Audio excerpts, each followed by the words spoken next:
J'ai reçu comme question comment que j'ai trouvé ça lorsque un autre enfant était adopté, si j'avais des souvenirs et tout, et que ce n'était pas moi. Moi, écoutez, les seuls souvenirs que j'ai, je me rappelle que lorsque les gens venaient de l'extérieur, exemple, les gens qui faisaient des voyages humanitaires, ils demandaient à savoir comment ça fonctionnait pour l'adoption. Ils refusaient puisque les enfants, lorsque ils sont mis en ligne, certains d'entre eux, comme pour ma part en moi, ils ont déjà été réservés, on va dire, en ligne. Et je me rappelle d'une madame, je vais vous mettre une photo. Je me rappelle qu'elle voulait partir avec moi, mais malheureusement, ma famille adoptive avait déjà réservé avant. Donc, ils ont refusé. Moi, pour ma part, on me l'a jamais dit que des parents m'allaient adopter. Je vous l'avais expliqué pourquoi. Quand on annonce un enfant qu'on va être adopté, les enfants risquent de fuguer. Donc, s'ils fuguent, l'orphelinat n'auront pas les sous des dons de la famille adoptive.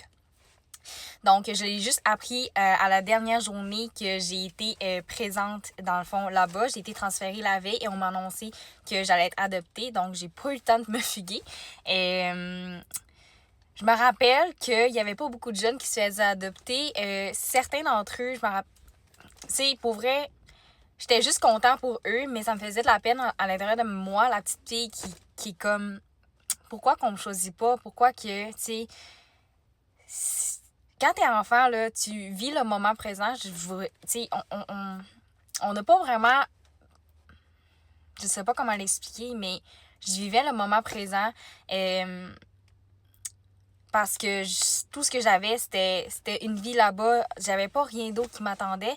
J'avais pas vraiment d'espoir. Je me disais pas, j'espère qu'un jour un parent va m'adopter, parce que je me disais comme ma situation était assez triste et tragique dans ce temps-là, que j'étais comme, je suis juste reconnaissante d'être en vie, d'avoir un toit, d'avoir accès à la nourriture, de l'eau. C'était vraiment les besoins de base que je m'étais satisfaite. J'étais comme un peu en mode survie aussi dans ce temps-là.